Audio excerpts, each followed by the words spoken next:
Boomer TV continues now. Are we going to saw you in half in this segment? Is it going to be horizontally, vertically? How's this going to work? If we do that, we're making you disappear.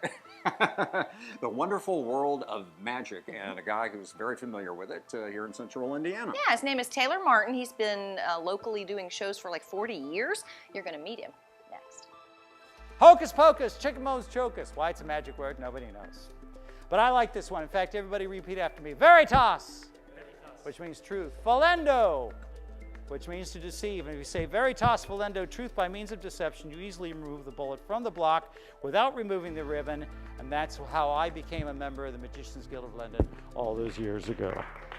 Thank you. Well, this is Taylor Martin. He's with Indy Magic Monthly, the producer, the creator. When did you come up with this? 10 years ago, Okay. at Theater on the Square with Ron Spencer. It was on a handshake. I said, "You want to start a magic show?" He said, "What do you mean? I'm going to do a monthly magic show." I said, "Okay, write it up," and that was it. And we did it. It started on April 1st, 2008, which is really easy to remember because it's April Fool's Day. What a great day for a magic show, right? Yeah, sure, why not? And it all comes out of the fact that Illusions closed. I don't know how many people remember the restaurant that. Illusions, and there were a lot of magicians here who still needed to work. And now we've gone through a lot of them, and we've had international stars. We've had people from France and from Australia, Canada, even Wisconsin. It's just wonderful. Yeah, cheese country. Cheese country, yeah. So when did you become entranced with magic? I was about 6. Okay, young. And I had been interested in magic, and then when I was about 7, my father had me clean out his dresser drawer, and I found these very strange objects. And I said, "What are these?" He says, "I will show you tonight." Mostly people think it's going to be something strange. No, they were Chinese sticks. There was a magic trick. He did it for me, and I said, "Wow." And so my dad was the person who sort of got me going, and to this day, he's very proud of that.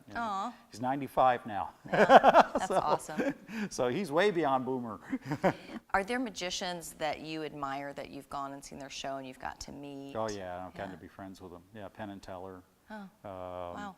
Let's see, who else? Johnny Thompson, the great Tom Sony, who they just did a movie on Showtime. Oh, okay. And, Lance Burton. I've gotten to be friends with him. I've seen him. Yeah, Lance Vegas. is wonderful. And probably hundreds of others who have all appeared at Indy Magic Monthly. Really? Over the years, yeah. We've had, Francis Minotti, who was the person who was advising the television show Deception. He was here for our anniversary this year. Cool. We've had Eugene Berger, who is considered one of the great magicians of the 20th century. Now that, sorry he's gone, we miss him. But I've gotten to be friends with a lot of these folks, and the people that come to Indy Magic are usually all friends of mine, or I've met somewhere, or they call me up and say, "Hey, I've got a new act, can I break it in?" They do. So. That's who you know? Yep, that's it. Tell me about tonight's show. Who are we going to see? Tonight, we're going to have from Kokomo Obtuse, who is one of our regulars. He comes and does about 2 a year. He also designs a lot of our posters and art. You like that card? I love it. Could you show everybody why?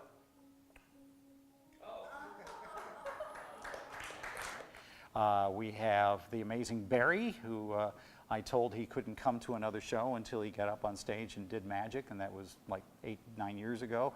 And now he's going all around the world and doing magic, and he's also going to be performing at the Society of American Magicians Convention in July in Orlando, Florida. And the act tonight he's doing will be that. It only enhances as more time begins to pass.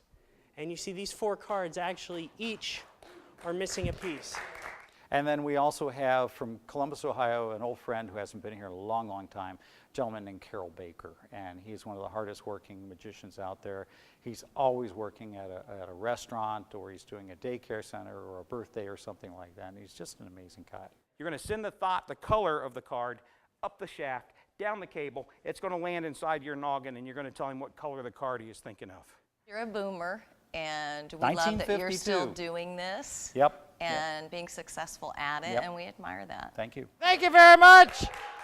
Have a great night and a better day tomorrow. We appreciate it.